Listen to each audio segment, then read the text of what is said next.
Interest. I am Malika Ramsey. This week, Brigadier the Honorable David Granger, who we're focusing more so on his capacity as leader of the People's National Congress Reform this week, because of course he's preparing for the 18th Biennial Congress of the People's National Congress Reform. Of course, he's here to talk about his readiness and the importance of Congress as we prepare to host that event this weekend. Brigadier Granger, welcome. Thank you very much, Malika. First question, are you ready and prepared for this weekend's 18th Biennial Congress of the People's National Congress Reform? Well, Congress is supreme. It's the most important institution of our party, and people in all parts of the party organization should have been ready, because we know that it happens every 2 years, the Biennial Congress. So I do expect that people are ready. We did have some hiccups with the identification cards, because based on our experience in the 17th Biennial Delegates Congress in July 2012, we felt that the use of the old cardboard cards was no longer the way to go, and we wanted to introduce new plastic cards.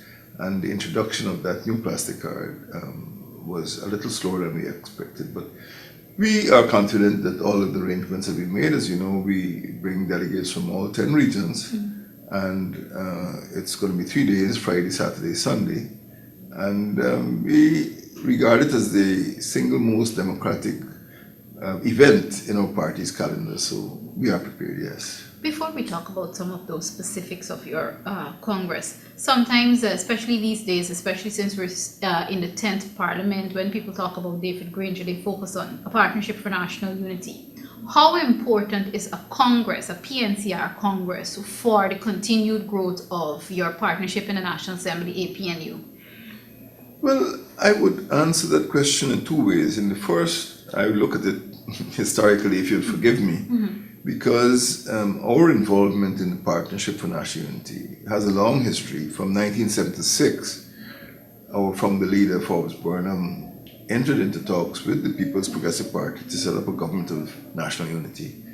And it was resumed in 1984, but he died in 1985. Our second party leader, Desmond Hoyt, introduced this concept of reform, People's National Congress reform, and several non-traditional members, if you want to say that, businessmen, members of civil society, entered the party as part of the reform component, which broadened the membership of the PNC and became PNCR.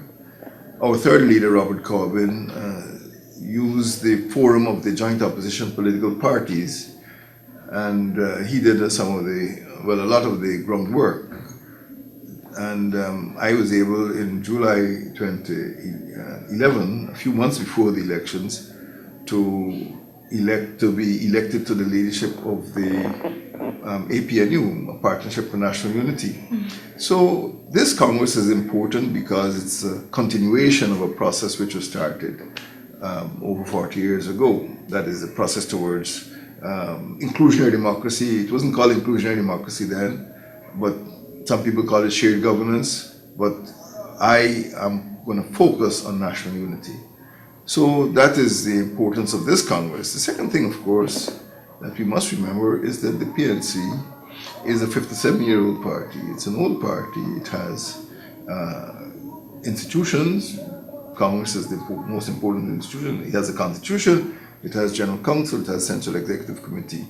And we have been able to carry our assets, our personnel and our physical assets into the Partnership for National Unity.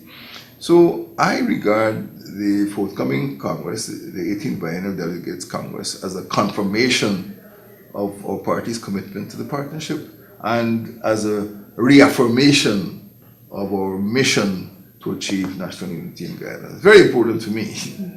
I'm happy you talked about reaffirmation in terms of achieving national unity. Sir, this is your third Congress in terms of the fact that, in terms of running for leadership. The first, when you ran for presidential candidacy, of course, for a Partnership for National Unity, that was before it was formed. The second, when you ran against Mr. Carl Greenwich for leadership of the party, and now this third time. every time there's been a Congress, there are reports, media reports about controversy inside the elections, whether it be after the elections, during the elections, or even before the elections. Given those sort of reports, controversial reports, do you find that in your experience thus far with these three Congresses, this one being the third, that these Congresses are designed to strengthen your party? Have they strengthened the party thus far? I am not worried about controversy. I am no stranger to controversy, and I think it's part of the robust democracy which our party embraces. Our party, as I said, is 57 years old, and we've had controversy, but we feel that as long as the controversy is not antagonistic, we should be able to overcome the challenges that people raise. People come from all parts of the country. It's impossible for them to agree on everything. It is upsetting that sometimes people use personal interests, or they try to use Congress to promote personal interests, but it is an important democratic forum. People believe that the party is going to move democracy in Ghana forward, and I think the majority of members see that. This is not an opportunity for backbiting. This is an opportunity to prepare the People's National Congress to fulfill its mission inside of a partnership for national unity and move towards forming the next government. I think the majority of members see the Congress as a very important step in the direction of taking the place of the PPP in government and bringing the quality of life, bringing the type of development that this country needs and deserves. Given the fact that PNU, Partnership for National Unity, exists, are you still confident that the ordinary people, whether it be a member of the People's National Congress Reform or else just ordinary citizens out there, do you believe that they're still interested in what the People's National Congress Reform has to offer to the public? Oh, very much so. I think this is a daily obsession almost for some people, because they realize that the PPP is weak. It is perhaps at its weakest for the last 22 years. Under the present Ramatar administration, they realize that the level of crime, I think even in the recent newspapers, you see there's a spike in murders, 18% or something like that. The pirates have been killing some of our fishermen, the body washed up on the foreshore.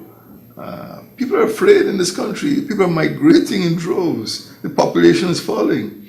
And they're looking to the PNCR within the framework of a partnership for national unity to bring relief. They realize that the PPP is a spent force. So yes, I think people are concerned. Every day they want to know what's happening inside of the PNC, and I think all eyes will be on the PNC during the 18th Biennial Congress. They'll be listening, they'll be looking, and they'll be waiting for the outcome. It's a sort of mini World Cup in a way, but people are serious. They want to know that the PNC is fully geared and prepared to take over the leadership of this country, but within the framework of APNU. In terms of people on the outside looking in and wanting to know what's going on in the PNCR, there are some sections, there have been some comments that, look, the PNCR is a very old party, it's a grown party. Why not I prefer the word mature. Mature, yes sir, I stand corrected. A mature party. Why not have some of the younger faces in terms of running for higher offices? How do you defend something like that, sir? Well, I welcome that, because it's a democratic party, and the nominations of persons, the nomination of candidates is not something that is determined by one or two persons. So young persons, I expect, would be ambitious, and they would seek to have nominations so they could be elected into higher office. How else will the party develop and grow? If young people don't keep coming forward, we can't run a party with old persons all the time. So we expect that when the delegates lists are published, and we expect when the candidates are nominated, this has already been done, that the young people will put forward other young people to run for office. But it's a democratic process, and it's not for me or for any other official to handpick candidates. It is for those candidates to demonstrate. You see, the important thing about a party is this. The party is based on groups, and in order to function effectively as a party member, as a member of the National Congress of Women, as a member of the Ghana Youth and Student Movement, that person must be working within a group and must be respected and must have the ability to command the confidence of the members of the group. So they would say, hey, Ramsey or Jones or Belgrave, these are the people to elect, these are the people to promote. I want to see more young people on the Central Executive Committee. I want to see more young people coming to the General Council. And I feel that that is the way to go. It is democratic. And at the same time, we must make sure that those people work, they're bona fide party members who actually work within those groups. And they don't just simply turn up for Congress. That is the only danger I see. I'm not saying that it has happened, but what I want to see is that the process brings people young and not so young from the grassroots to hold higher office. Are you, before we talk about yourself and the possibility of you being re-elected as leader of the People's National Congress Reform, you talked about those persons working in their groups and being respected and being chosen by group members. Are you confident though that the party is equipped with enough young persons who can probably understudy a David Granger, understudy a Carl Greenidge or a Basil Williams, and take the party forward from where David Granger would leave it? Are you confident? Yes, I have seen bright young people coming forward, young professionals, ambitious young persons.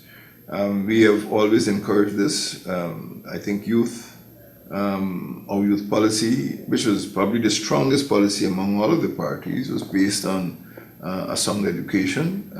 And we would like to see fewer dropouts, more young people staying in schools, going up to university. We would like to see more young people employed because we feel that the job situation is very precarious, perilous in fact, because young people coming out of school who don't have jobs could become idle. Many of them choose to migrate. And we want to see more young people getting involved in business as entrepreneurs. We want to see greater empowerment, not only inside of the party, but also inside of the local government system, inside of the municipalities and neighborhood democratic councils. In fact, let me say this. When we started our local government campaign, it was the Ghana Youth and Student Movement which had the first and the best rally in Golden Grove. And this is the way to go. Young people led the way in terms of the mobilization of the country for local government elections. Yes, I want to see it. I want to see more of it. And it is a movement I support. Let's talk about David Granger as leader of the PNCR and as candidate for this 18th Biennial Congress. You have been accused by a small group of being, as the leader of the PNCR, out of touch with the grassroots and more so trying to mix and meddle and fit the needs of the elite. Your response to that? Well, I think that is preposterous because as leader of the party, I spend most of my time with the grassroots because those are where our members are. I go to Port Mycone. Last night I was in Victoria. I go to Reading Hoop. I go all around the country, and the people I meet are poor people, ordinary people, people who want to discuss issues with me. I don't know which elite I meet. From time to time I'm invited to a seminar here or a seminar there, but I'm not really on the cocktail circuit, and I'm not seen hobnobbing with diplomats and members of the elite. A party leader has to be able to interact with people at different levels. The business community, professionals, public servants, trade unions. In fact, we launched something called a social contract. We called for a new social contract. We called this year for Workers because of our commitment to the grassroots. We want to see better paid public servants, better paid workers, and we also want to see more employed young people. So I think it's preposterous to accuse me of elitism. I don't think there's anything elitist about the philosophy which I've adumbrated in my calls for youth organization, schools, young people, education. The measures that I brought before the National Assembly all deal with the quality of life of ordinary people, the deaths of young children in the Northwest from gastroenteritis, trafficking in persons. These are not big shot problems. These are ordinary problems which affect ordinary people. And this is where my attention has been focused over the last 2 years and more, as leader of the PNC and certainly as leader of the opposition. Finally, before we have to wrap, sir, how confident is David Granger that he will be re-elected as leader of the People's National Congress Reform? My confidence is in the ordinary party members who I interact with every week. My confidence is in the good sense of the ordinary party members, people who want to see PNC go into government as part of APNU, people who want the traditions of the PNC to be preserved, people who want to feel comfortable in their membership of the party. I recently introduced, 2 years ago, introduced something called the Burnham Education Scholarship Trust. At Congress, we'll be launching something called the Forbes Burnham Research Institute. So it shows that I'm concerned with the preservation of the legacy of the party. At the same time, I'm concerned with moving the party forward into the future and providing a good life, which I promise, for all Guyanese. Thank you very much, sir. Leader of the People's National Congress Reform and leader of the opposition, Brigadier the Honorable David Granger. This has been another edition of The Public Interest, and today we discussed David Granger as he prepares to host the 18th Biennial Delegates Congress of the People's National Congress Reform. I am Malika Ramsey. Join me again next time.